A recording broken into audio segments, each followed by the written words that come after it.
He offered her a true love, something straight out of a fairy tale. Little did he know, the romance of his dreams was actually a weapon aimed at the heart of his family. This isn't just a love story. This is the story of how he discovered the woman he adored was the enemy's daughter, sent to destroy him.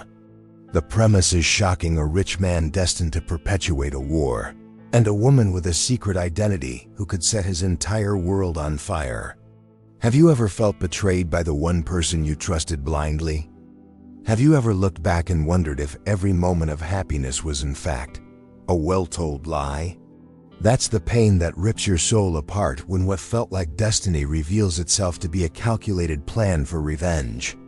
In this video, you will witness the emotional and heart-aching journey of Dean Welch, heir to an empire built on a bitter family feud, and Heather Woods, the woman whose sweetness hid the ultimate betrayal.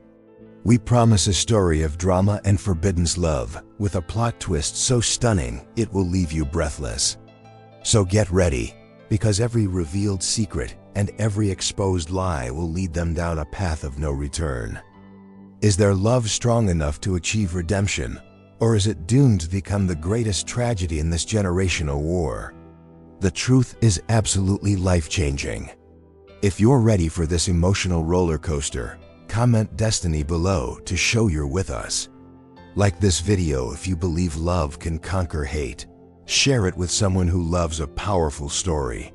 And most importantly, subscribe and hit that bell. You won't want to miss a single second of what comes next. Well, isn't it funny how life works? One minute, Dean Welch felt like he was on top of the world, floating on a cloud. He had found a love so pure, a romance so incredibly real, that it made all the stress of his family's empire just melt away into nothing. It was the kind of love story people write books about, you know? A genuine connection that made him feel whole. He thought Heather Woods was the embodiment of everything good in this world. She was kind, she was gentle, and her laugh, man, it was like music. He'd often catch himself just staring at her, wondering what he ever did to deserve such a heart-aching gift from the universe.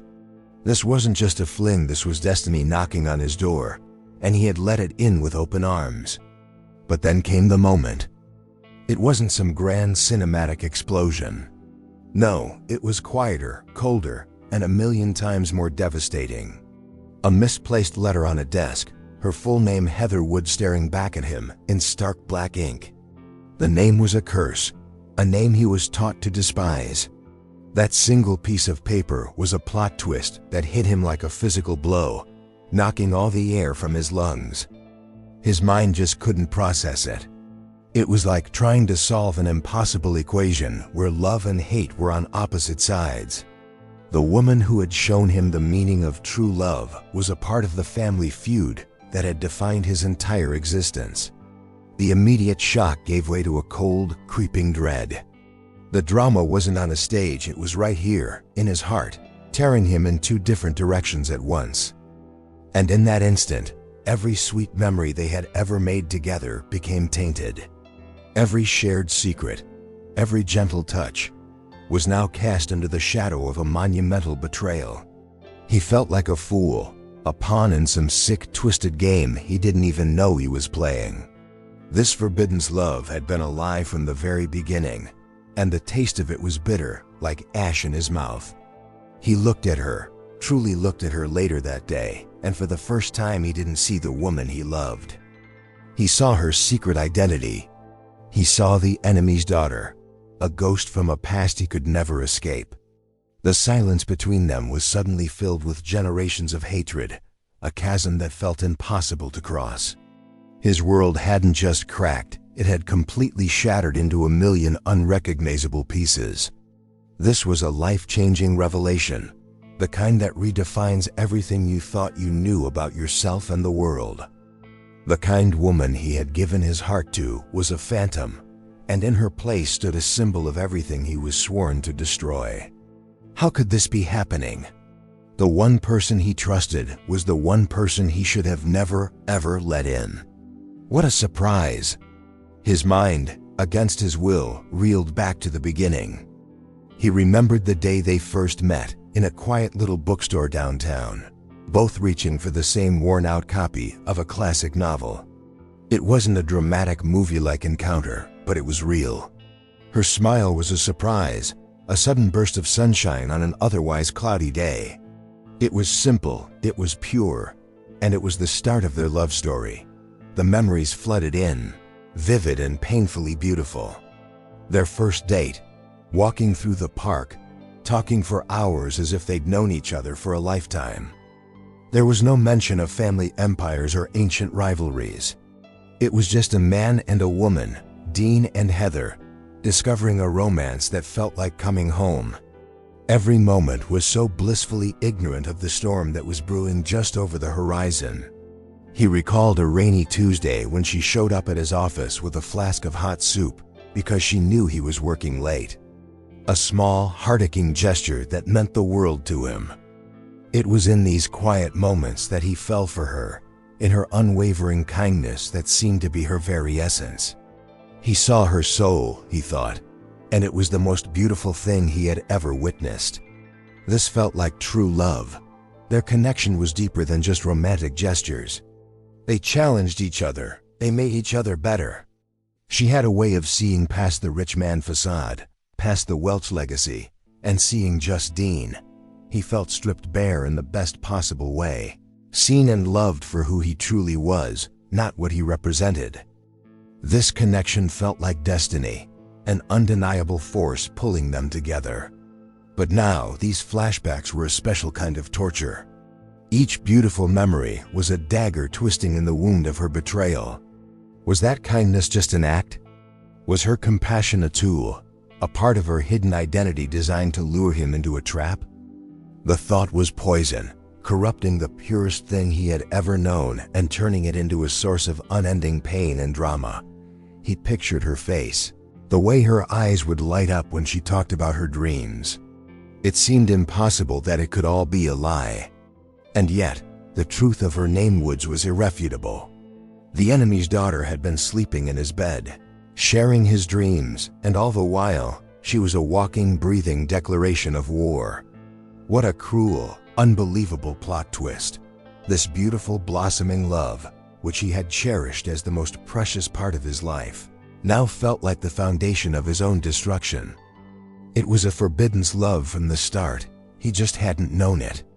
He was a general who had fallen for the enemy's spy, and the war was about to begin right inside his own heart. It was truly a life-changing predicament.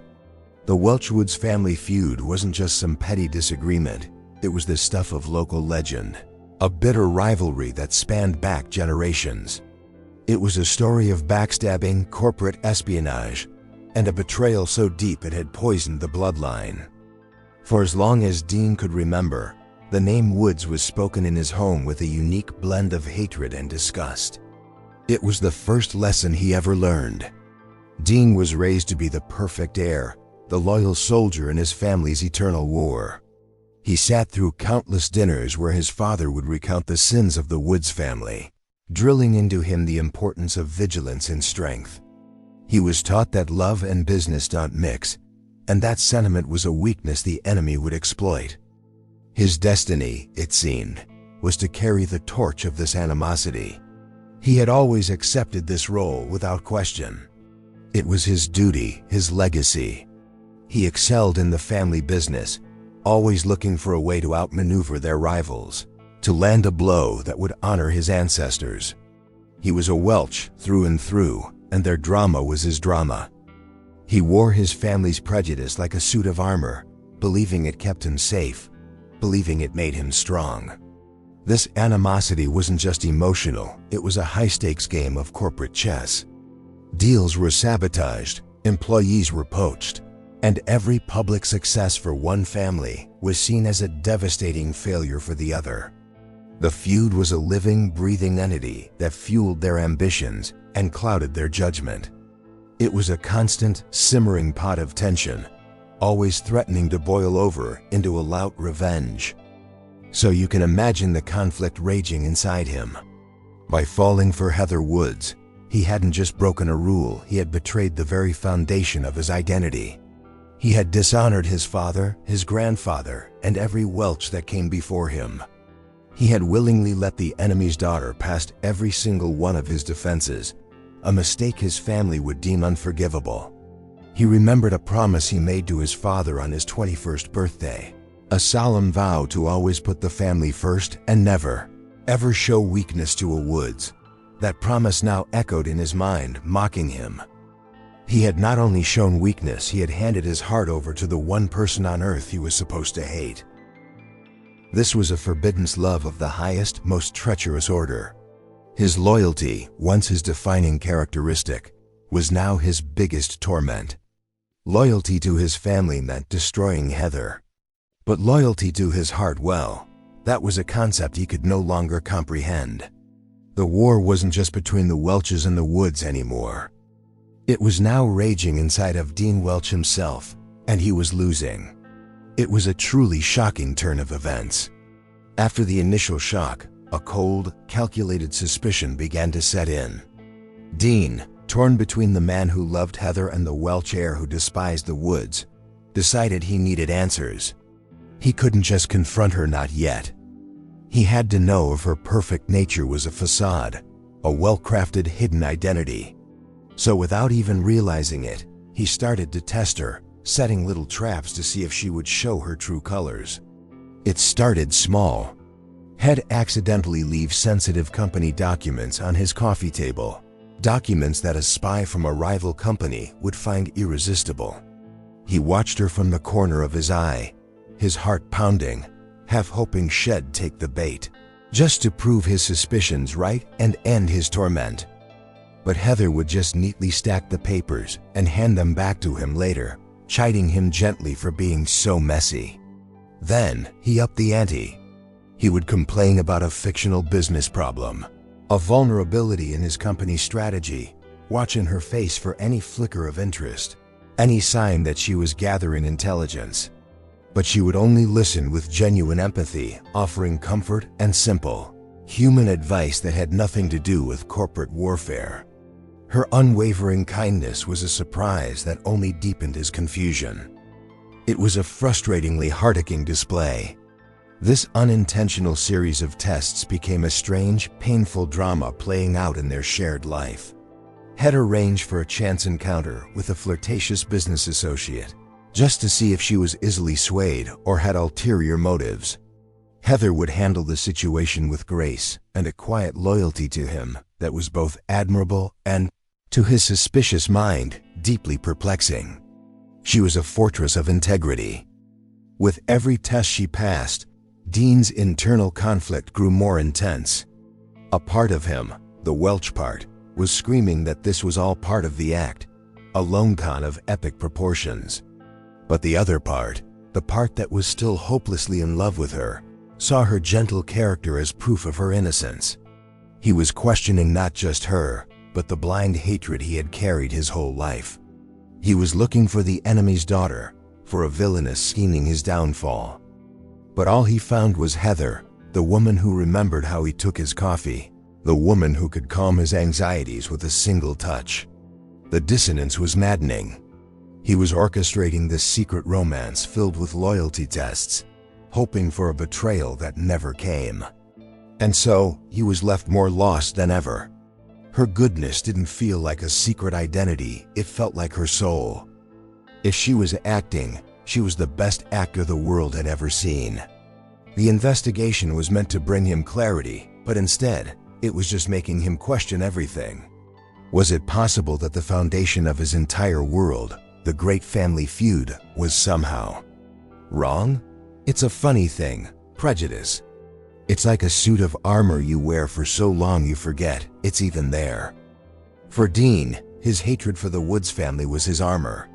But Heather, with her quiet strength and relentless kindness, was like a gentle rain, slowly rusting the hinges and seeping through the cracks. Every day he spent with her, a piece of that armor flaked away, exposing the man underneath. He started to see the world not as a Welch, but just as Dean had listened to her talk about her dreams, her simple, beautiful aspirations that had nothing to do with corporate takeovers or revenge. She wanted to open a small community garden to help kids in underprivileged neighborhoods. It was so pure, so fundamentally good, that it directly contradicted the monstrous image of a woods he had been fed his whole life. This was a life-changing internal shift. He began to question the stories his father had told him, the narratives of pure evil and greed associated with their rivals. He had been taught to see them as one-dimensional villains, but the enemy's daughter in his arms was a complex, heart-aching human being.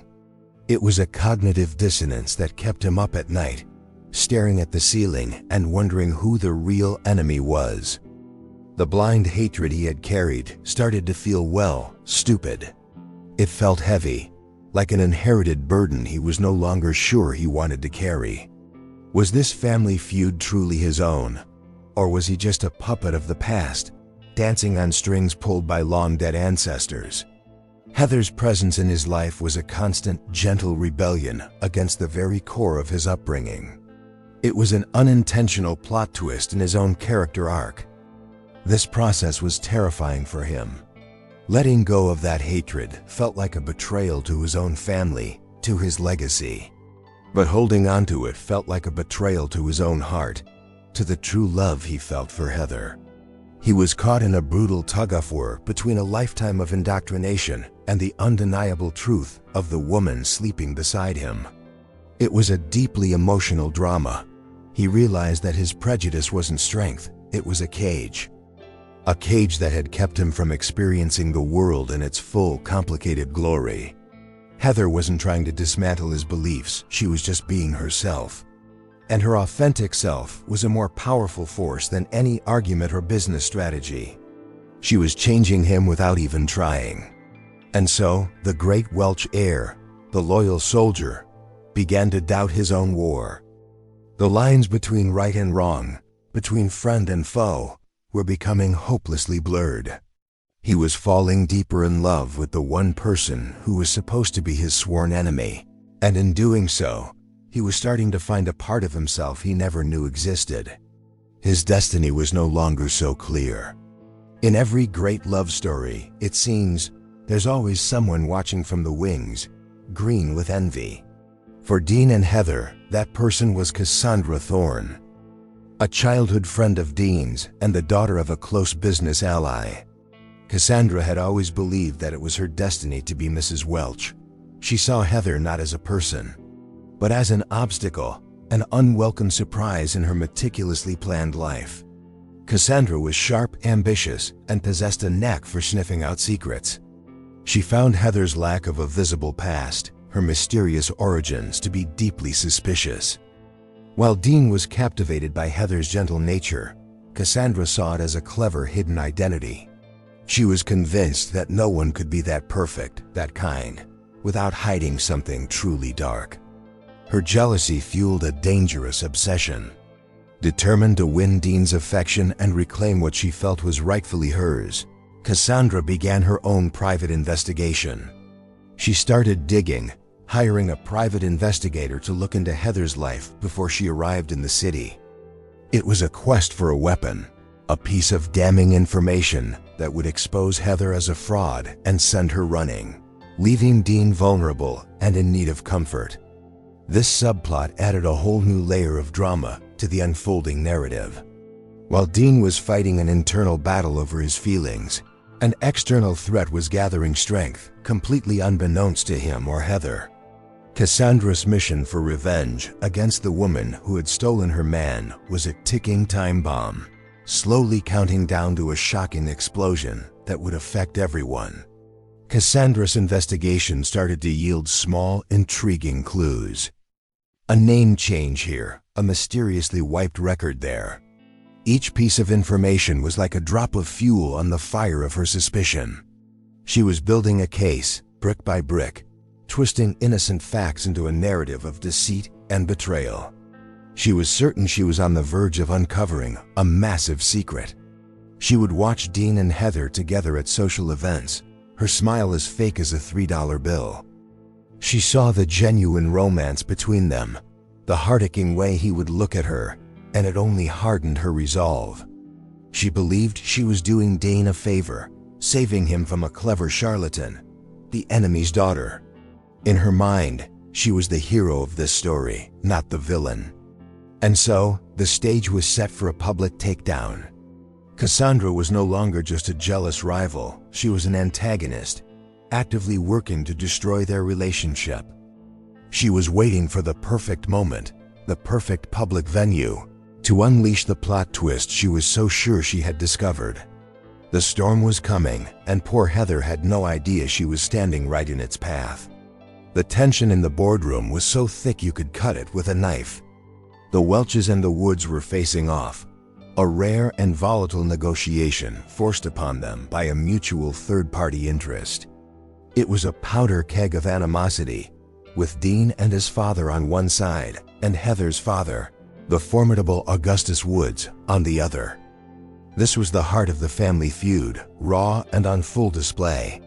Heather was there, quietly observing from the back of the room, ostensibly as a junior assistant, a part of her hidden identity to the Welch clan. Dean watched her, his heart a mess of suspicion and love. He expected her to be a spy, to be feeding information to her father with subtle glances. He was braced for the inevitable betrayal, for the other shoe to finally drop. During a particularly heated moment, Dean's father, in a fit of prideful rage, was about to reject a crucial clause in the contract, a move that Dean knew would be a catastrophic mistake for their company. It was a point of pride, not logic, and would have cost them millions. The drama was escalating, and disaster seemed imminent. Dean felt helpless, unable to publicly defy his own father. But then, a surprise. Heather, who was serving coffee, accidentally stumbled, spilling a small amount on the table near her father, Augustus Woods. The interruption was brief but perfectly timed. In the momentary chaos of cleaning up, she discreetly slid a small folded note under her father's portfolio. It was an act so subtle, so swift, that only Dean, who was watching her like a hawk, seemed to notice. A moment later, Augustus Woods, after glancing at the note, suddenly softened his position on the contentious clause, proposing a minor, face-saving amendment that Dean's father could accept without looking weak. The disaster was averted. The deal was saved. And it was all because of her. It wasn't an act of sabotage against the Welches, it was an act of brilliant, quiet diplomacy that saved both families from a terrible outcome. Dean was floored. It was an act of quiet intelligence, a masterful move that showed a deep understanding of both the business and the egos in the room. This was not the work of a simple spy trying to gain an advantage. This was the work of a peacemaker. This single, selfless act was a plot twist that completely shattered his narrative of her being a villain. It was a truly heart-aching display of loyalty. But to whom? He was left in a state of profound confusion and, to his own shock, deep admiration. He had been so focused on her identity as the enemy's daughter that he had failed to see the incredible woman standing right in front of him. This single act of subtle intervention did more to dismantle his prejudices than 1,000 words ever could. It was a life-changing moment of clarity. After the tense negotiation, the mood at the Welch mansion was grim. Dean's father, oblivious to Heather's subtle intervention, was convinced the Woods family had tried to pull a fast one. He and other family members started making snide remarks, throwing around baseless accusations about the new girl in Dean's life, hinting she was a plant, a distraction. They didn't know who she was, but her presence felt like a bad omen. For the first time in his life, Dean didn't join in. He stood apart, the memory of Heather's clever and selfless act in the boardroom playing over and over in his mind. Hearing his family malign her character, painting her as some kind of deceitful siren, sparked something in him he didn't expect, a fierce, powerful, protective instinct. It was a surprise, even to himself. "You're wrong about her," Dean said, his voice quiet but firm, cutting through his father's angry tirade. The room went silent. Dean Welch, the loyal heir, defending an outsider against his own clan. It was unheard of. This was a direct defiance of the family feud creed he had been raised on. In that moment, he wasn't a Welch, he was just a man defending the woman he loved. The drama in the room was palpable. His father stared at him, a mix of shock and disappointment on his face. This was a betrayal of a different kind of son breaking rank, choosing a woman over his blood. But Dean couldn't help it. The accusations felt unjust, and his heart, against all logic and training, chose a side. It chose Heather. This was his destiny taking a sharp, unexpected turn. This protective feeling was a life-changing revelation. It was one thing to question his hatred in the privacy of his own mind, but it was another thing entirely to publicly defend the enemy's daughter against his own family. It was a declaration, a line drawn in the sand. He was caught in a painful conflict between his lifelong loyalties and this new, overwhelming loyalty to her. He realized his feelings for her weren't just a romance, they ran deeper. He felt responsible for her, for the danger he had put her in by bringing her into his world, even with her secret identity. He felt an undeniable urge to shield her from the ugliness of his family's war, an instinct that was more powerful than generations of inherited animosity. It was a heart-aching and terrifying realization. As he left the room, leaving his stunned family in his wake, he knew nothing would ever be the same. He had chosen his side, at least for now. This act of defiance solidified his internal shift, but it also painted a massive target on both his and Heather's backs. The forbidden love was no longer just a secret, it was becoming an open rebellion. The annual Founders Gala was the pinnacle of the city's social calendar, a glittering affair where the city's elite gathered to see and be seen. Dean and Heather arrived together, a picture of happiness, blissfully unaware that they were walking into a perfectly laid trap. This was supposed to be a night of celebration, a step toward a future. Instead, it would become the stage for their love story's most public and devastating drama. Cassandra, Thorne had been waiting for this moment. She had her proof, her twisted narrative, and the perfect audience. As the gala reached its peak, she seized the microphone for a special announcement. A hush fell over the crowd. With a malicious smile, Cassandra launched into a speech, framing it as a concern for her dear friend Dean, who had been ensnared by a master manipulator. Then came the plot twist that echoed like a gunshot through the grand ballroom. This woman, Cassandra announced, pointing a perfectly manicured finger at Heather, is not who she says she is. Her real name is Heather Woods. The name dropped like a bomb, sucking all the air out of the room. She was the enemy's daughter. The revelation was shocking, a public unmasking of the highest order. But Cassandra didn't stop there. She twisted the truth, presenting her evidence in the most damaging light possible. She framed Heather's quiet nature as cunning, her kindness as a calculated act of espionage. She painted a picture of a deceitful spy, a femme fatale sent by her father to infiltrate and ruin the Welch family from the inside. It was a masterful performance of revenge and character assassination. The crowd gasped. All eyes turned to Dean and Heather. The humiliation was instant and absolute. The whispers started, the judgment palpable. Heather stood frozen, her face pale, her secret identity brutally exposed for all to see. The accusation of being a spy, of it all being a grand betrayal, hung in the air, thick and poisonous. Her world was crumbling under the weight of 1,000 stares. Dean felt the floor drop out from under him. Hearing the truth spoken aloud in such a public and venomous way validated every dark suspicion he had tried to suppress. In that moment, the progress he had made, the doubts about his family's hatred, all of it evaporated. All he could feel was the white-hot shame of being played for a fool in front of everyone he knew. This was the ultimate public humiliation. Cassandra hadn't just revealed a secret, she had orchestrated a spectacle designed for maximum pain and destruction. The forbidden love was now a public scandal, and the fallout was going to be catastrophic. The surprise wasn't just the reveal, but the sheer cruelty with which it was delivered. The night was ruined, and their lives were about to be as well. In the chaotic aftermath of Cassandra's bombshell, the world narrowed for Dean into a single point of raw, unfiltered pain. The public humiliation was a fire in his veins, but it was the profound sense of betrayal that cut the deepest.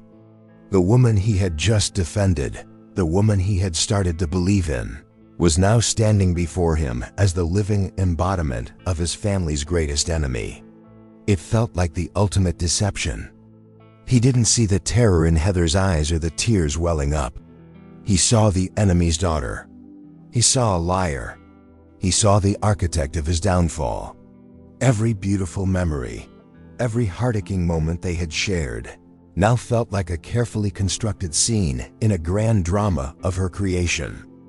The love he felt curdled into a cold, hard knot of anger in his chest. "Is it true?" he asked, his voice dangerously low, but she didn't even have time to answer. He didn't want an explanation. He wanted to inflict a pain as deep as the one he was feeling. All this time he seethed, the words dripping with venom. Was it all a lie? A game? Were you laughing at this stupid rich man falling for your act? Each question was an accusation, a dagger aimed at her heart. And then he delivered the killing blow.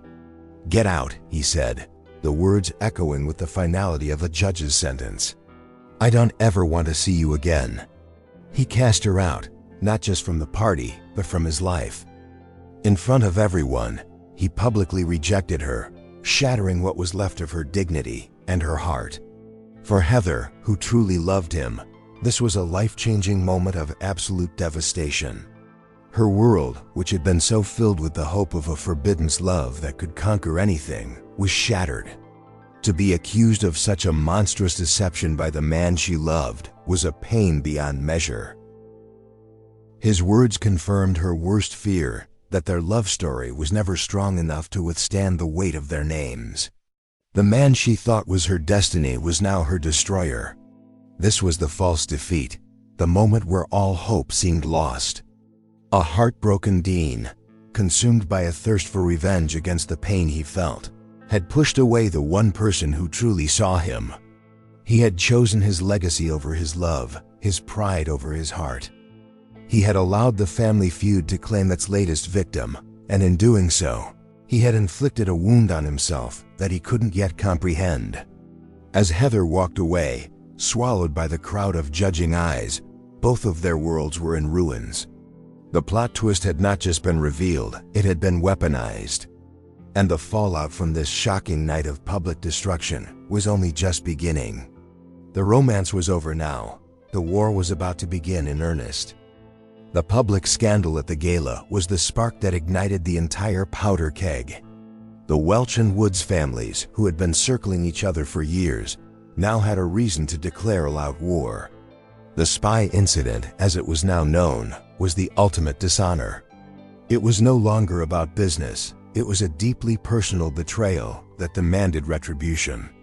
The drama had moved from the boardroom to the battlefield. Dean's father, seeing his son's public humiliation, was galvanized. He forbade Dean from ever speaking Heather's name again, let alone contacting her. Any lingering softness in Dean was to be purged. He was a Welch, and he would act like it. Simultaneously, Augustus Woods, enraged that his daughter was publicly shamed and cast out, pulled all his resources for a full-scale assault on the Welch empire. The feud escalated to a terrifying new level.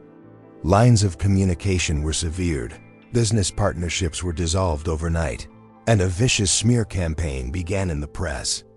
The conflict was no longer a cold war fought in the shadows, it was a hot war, fought in the headlines and on the stock market.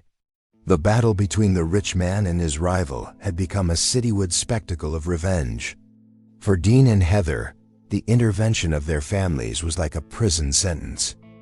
They were isolated from each other, surrounded by people who reinforced the narrative of hate. Any chance of a quiet conversation, an explanation, or an apology was made impossible. They were pawns in a much larger game, their personal love story completely consumed by the raging family feud that had finally boiled over. Reconciliation seemed like a childish fantasy. How could they even begin to heal when their families were actively trying to destroy one another? The idea of a forbidden love surviving this inferno was laughable. The world had made its choice for them. He was a Welch, she was the enemy's daughter, and that was that. Their destiny was to be on opposite sides of a war, whether they wanted it or not. Dean, nursing his broken heart with anger, initially welcomed the distraction of the war. He threw himself into his work, using the fight against the Woods family as an outlet for his pain. He tried to convince himself that this was for the best, that Heather was a poison he needed to get out of his system. He tried to believe the story he had been told, the one where he was the victim of a secret identity. But Heather was trapped in a different kind of hell. She was heartbroken, not only by Dean's rejection, but by the war that was now escalating in her name. She was seen as a villain by one side and a failure by the other. The hope for redemption felt like a distant, fading star. The families had built a wall of hatred between them so high and so thick that no love could possibly break through. Days turned into weeks, and the initial fiery rage in Dean's heart began to cool, leaving behind the cold, heavy ash of doubt. The war with the Woods family raged on, but it felt hollow, unsatisfying. In the quiet moments of the night, when the distractions of the day faded, his mind would betray him. It would drift back to Heather. Not the spy, not the enemy's daughter, but his Heather. He was haunted by memories of her genuine goodness. He remembered her heart-aching kindness to a stranger on the street, the way she volunteered at the animal shelter, the sheer integrity she showed in his stupid secret tests. These memories were like ghosts, refusing to align with the villainous image of a spy with a hidden identity that everyone, including himself, had painted. A dangerous question began to form in his mind. What if we were all wrong? What if Cassandra's dramatic reveal wasn't the whole story? What if Heather wasn't the villain, but another victim of this endless family feud? The doubt was a small seed, but it was planted in fertile ground, watered by every good memory he had of her. This internal drama was far from over. This nagging uncertainty drove him to do something he never thought he would: question the feud itself. For his entire life, he had accepted the story of the great betrayal that started it all as gospel. But now, seeing how easily the truth about Heather could be twisted, he wondered, was the origin story of their family's hatred just as manipulated? It was a shocking thought. And so, Dean began his own secret investigation. He started digging into his family's archives, pulling up old documents, letters, and journals that hadn't seen the light of day in decades. He wasn't just looking for information, he was looking for the truth. It was a quest for redemption, not for her, but for his own conscience. He needed to know if his revenge had been justified. This secret mission was a huge risk. If his father found out, he would be seen as a traitor to the family, siding with the enemy. But he couldn't shake the feeling that something was fundamentally wrong with the narrative he'd been fed. His love for Heather, even a broken and betrayed version of it, was forcing him to seek a truth that no one else wanted to find. It felt like his true destiny. He was a man on a mission, driven by the ghost of a true love he had destroyed. The deeper he dug, the more inconsistencies he found, the more the official story began to unravel. He was on the verge of a plot twist far bigger than a secret girlfriend. He was about to uncover a lie that had shaped his entire world. The dust-filled attic of the Welch estate became Dean's sanctuary, his secret war room. Poring over faded photographs and brittle, yellowed letters from his great-grandfather, he felt like an archaeologist unearthing a lost civilization. And in a way, he was. He was digging past the myths and legends of the great family feud to find the bones of the truth. And what he found was shocking.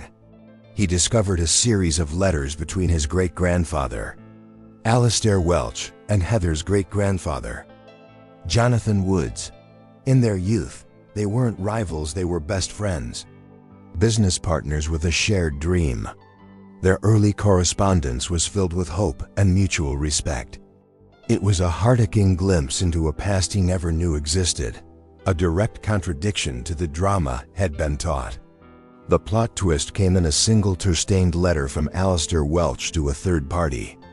It revealed that their falling out, the legendary betrayal that started everything, wasn't a betrayal at all. It was a tragic misunderstanding, a business deal gone wrong due to an external saboteur.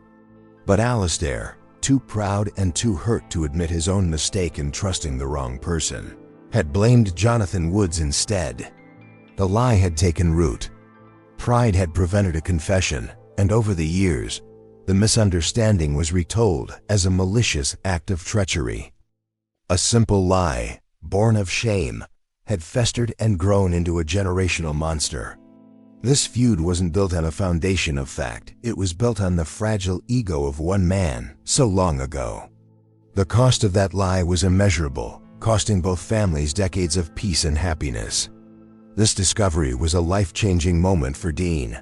The entire basis for his identity, for his family's hatred, was a complete and utter fabrication.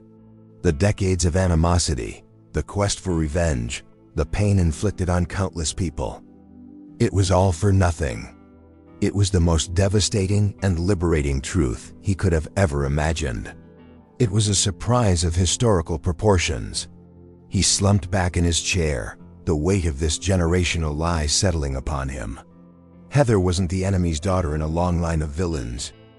She was the descendant of a man who had been wrongfully accused. Her family was just as much a victim as his own. The narrative of good versus evil, of Welch versus Woods, collapsed into a tragic story of human folly. Now everything was different. His public shaming of Heather, his cruel words, his quickness to believe the worst, it was all cast in a new, horrifying light. He hadn't been defending his family's honor, he had been perpetuating a lie. The need for redemption was overwhelming.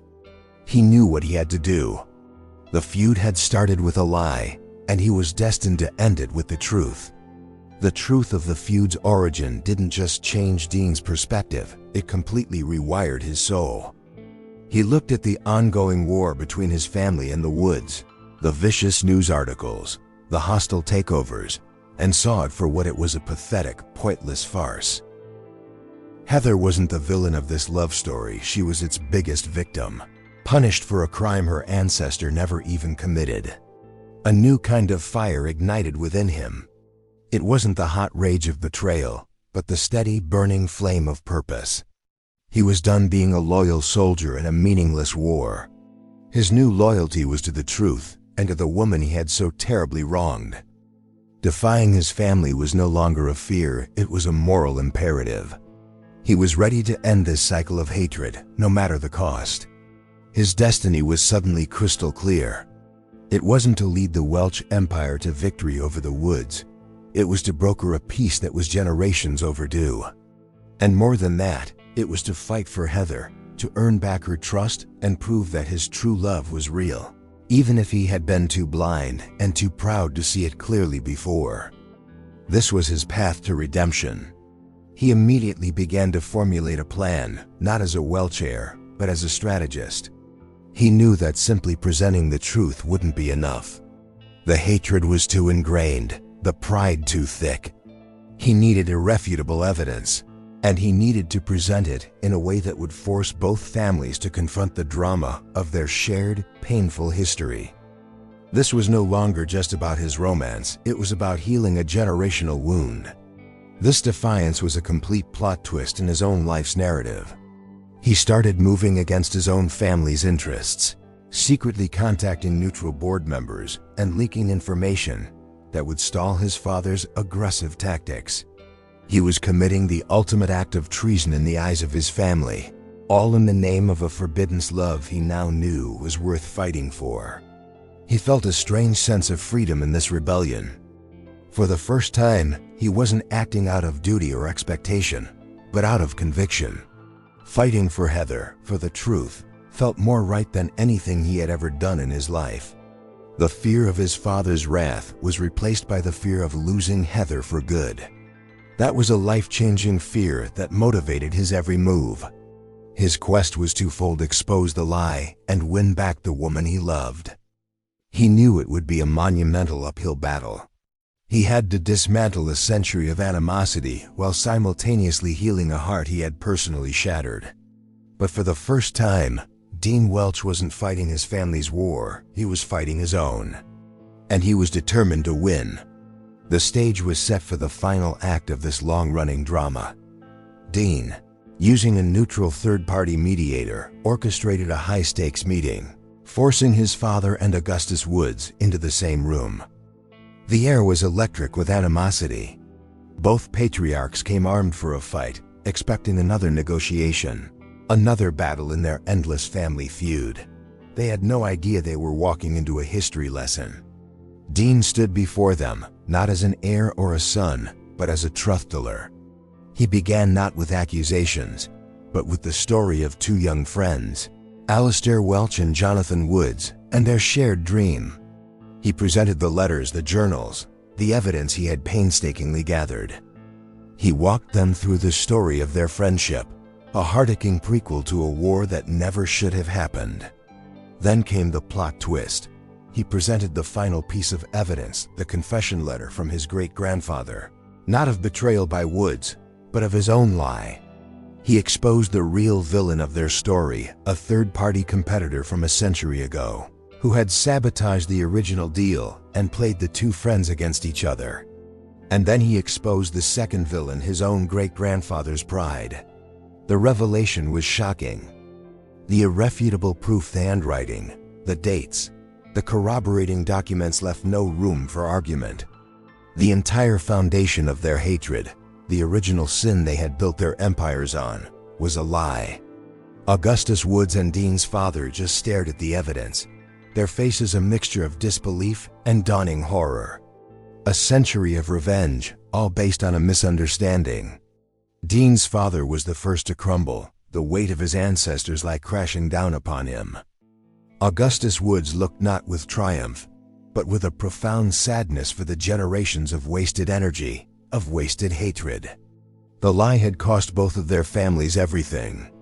In that room, the great Welch-Woods rivalry didn't end with a bang, but with a quiet, devastating realization. Dean then turned the focus to the present, to Heather. He confessed his own role in perpetuating the cycle of hate, how he had allowed the lie to poison his true love for her. He spoke of her goodness, her integrity, and how she was the most innocent victim in all of this. He was laying the groundwork not just for peace between the families, but for his own personal quest for redemption. The meeting was life-changing. It didn't instantly erase 100 years of bad blood, but it shattered the illusion that fueled it. The war was over because they finally understood that they had been fighting the wrong enemy all along.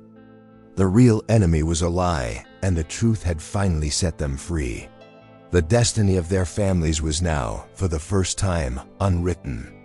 With the truce between the families tentatively established behind closed doors, Dean knew his final act of redemption had to be as public as his initial crime.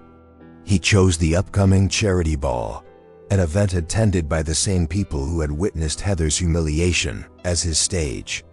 This wasn't just about clearing her name, it was about rewriting the ending to their love story for the entire world to see. He took the stage, the spotlight finding him, and a hush fell over the room.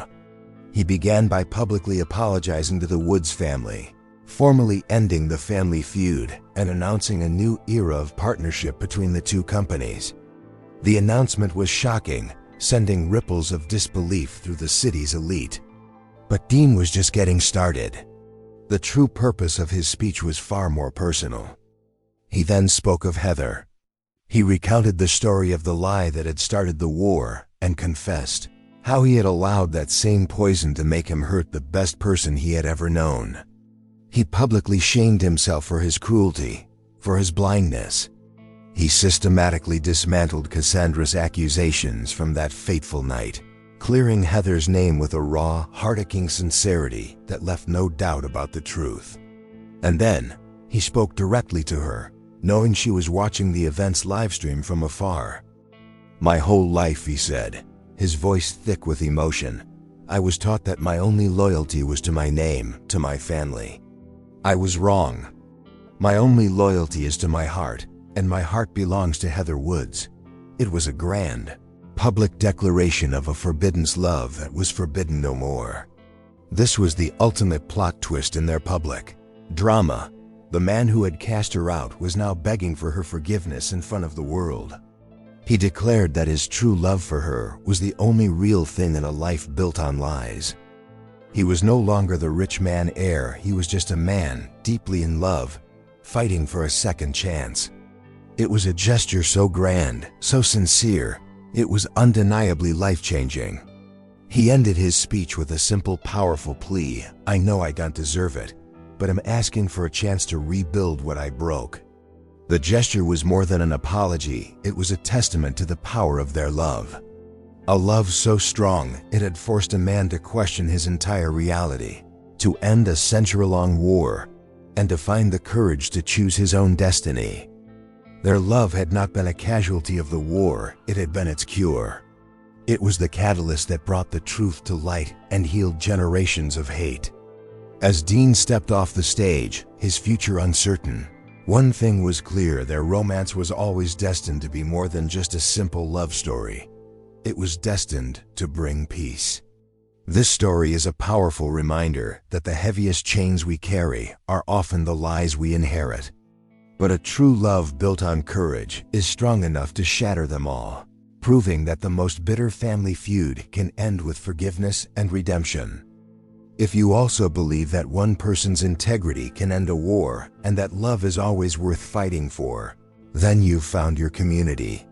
Subscribe to this channel and become part of a family that believes in the power of heartaching stories like this one. Now for our trifecta of engagement. Please press the like button as a signal to the world that hate is never the final chapter. For our question of the day, what was the exact plot twist or moment in the story that gave you the most hope for Dean and Heather? Let's discuss it in the comments below.